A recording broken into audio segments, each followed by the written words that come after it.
तो नमस्कार दोस्तों, आज बैंक ऑफ इंडिया लिमिटेड ने अपने Q3 के रिजल्ट्स को पब्लिश कर दिया है। और यहाँ पे देखें हम बैंक के रिजल्ट्स तो काफ़ी अच्छा परफॉर्म किया है बैंक ने इस क्वार्टर में। बैंक के रिवेन्यूज भी काफ़ी अच्छे से इंक्रीज हुए हैं और साथ साथ बैंक का प्रॉफिट भी बढ़ा है। और अब हम डिटेल में चेक करते हैं बैंक के नंबर्स के बारे में। तो सबसे पहले चेक करते हैं बैंक का रिवेन्यू। और इस क्वार्टर में बैंक के रिवेन्यूज आए हैं 12,728 करोड़ रुपए, जबकि पिछले क्वार्टर में 11,500 करोड़ के आसपास थे। और पिछले साल के दिसंबर 2021 क्वार्टर में बैंक के रेवेन्यू 9,376 करोड़ थे। यहाँ पर देखें तो 11% की काफ़ी अच्छी ग्रोथ दिखाई है बैंक ने क्वार्टर बेस पे, और ईयर ऑन ईयर बेसिस पे भी बैंक का रेवेन्यू 36% से बढ़ा है। तो दोनों ही पैरामीटर पे काफ़ी अच्छी ग्रोथ बैंक ने दिखाई है। उसके बाद बात करें बैंक के नेट इंटरेस्ट इनकम की, तो इस बार बैंक की नेट इंटरेस्ट इनकम आई है लगभग 5,600 करोड़ रुपए की, जबकि पिछले क्वार्टर में 5,084 करोड़ थी।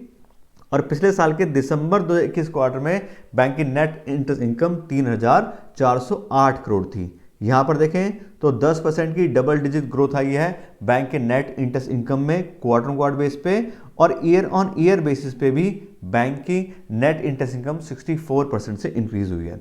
उसके बाद बात करें बैंक के नेट इंटरेस्ट मार्जिन की, तो इस क्वार्टर में बैंक का नेट इंटरेस्ट मार्जिन आया है 44% का।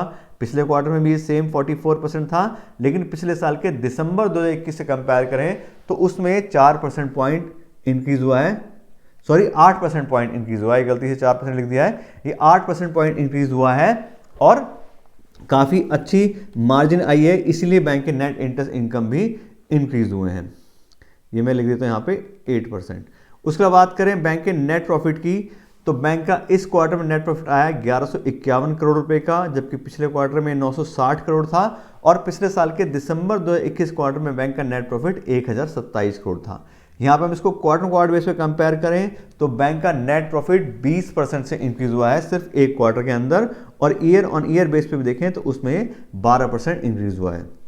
इसके बाद बात करें बैंक के अर्निंग पर शेयर की, तो इस क्वार्टर बैंक की अर्निंग पर शेयर आई है ₹2.80 की, जबकि पिछले क्वार्टर में ₹2.34 थी। और पिछले साल के दिसंबर 2021 क्वार्टर में बैंक की अर्निंग पर शेयर ₹2.50 थी। ये भी सेम नेट प्रॉफिट में 20% इंक्रीज हुई है क्वार्टर बेस पे, और 12% इंक्रीज हुई है ईयर ऑन ईयर बेसिस पे। उसके बाद बात करें बैंक के एनपीएस के बारे में, तो इस क्वार्टर में बैंक के ग्रॉस एनपीएस आ रहे हैं 7.66%, जबकि पिछले क्वार्टर में 8.5% थे।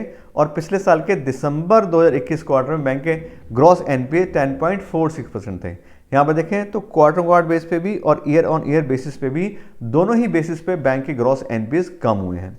उसके बाद बात करें बैंक के नेट एनपीएस के बारे में, तो इस क्वार्टर में बैंक के नेट एनपीएस आ रहे हैं 1.6%, जबकि पिछले क्वार्टर में 1.92% थे।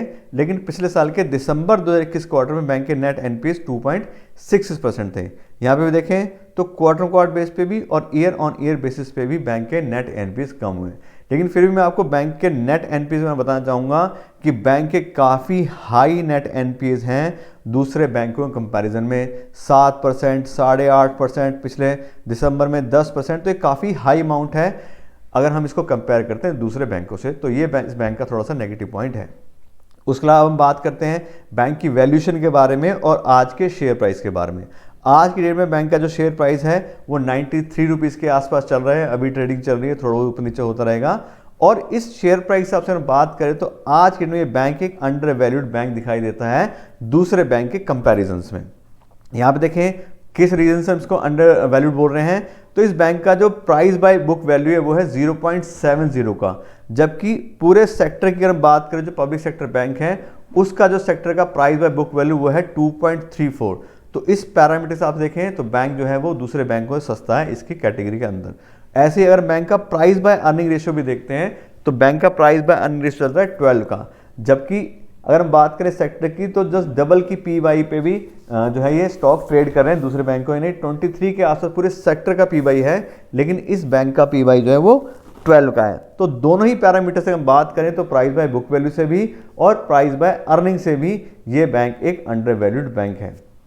तो अब अगर हम बात करें अपने इन्वेस्टमेंट डिसीजन की, तो अगर आपने ऑलरेडी इस बैंक में इन्वेस्ट किया है तो आप देख ही रहे हो बैंक का बिजनेस इंक्रीज हो रहा है, बैंक के प्रॉफिट भी इंक्रीज हुए हैं, तो बिल्कुल हमें अपना जो अमाउंट है वो इन्वेस्टेड रखना चाहिए, कोई दिक्कत नहीं है। हाँ, अगर हमें कोई पैसा चाहिए तो हम उसमें से निकाल सकते हैं कि हमारा कोई टारगेट पूरा हो गया है या हमें ज़रूरत है पैसे की तो हम निकाल सकते हैं, अदरवाइज बैंक बढ़िया काम कर रहा है। उसके अलावा अगर हम बात करें नई इन्वेस्टमेंट की, तो जैसे आप देख ही रहे हो बैंक अंडर वैल्यूड है प्राइस बाय बुक वैल्यू के हिसाब से भी और प्राइस बाय अर्निंग के हिसाब से भी। तो अगर आप नया पैसा भी इन्वेस्ट करना चाह रहे हैं तो उसके लिए भी आप कंसीडर कर सकते हैं, लेकिन सब्जेक्ट टू अदर पैरामीटर्स, यानी कि हमें फिर सारा ही डिटेल बैंक का देखना पड़ेगा, खाली इन क्वार्टरली रिजल्ट्स के बेस पे तो हम नहीं कर सकते। एक आइडिया हमें मिल गया कि हाँ ठीक है, तो हम और रिसर्च करके भी इसमें आगे अपना इन्वेस्टमेंट कर सकते हैं। तो अभी के रिजल्ट्स के बारे में आपको डिटेल नॉलेज दे दी है। आशा करते हैं आपको वीडियो अच्छी लगी होगी। अगर आपको वीडियो अच्छी लगी हो तो उसको लाइक और शेयर जरूर कीजिएगा और साथ साथ मेरे चैनल को सब्सक्राइब कर दीजिएगा। Thank you so much.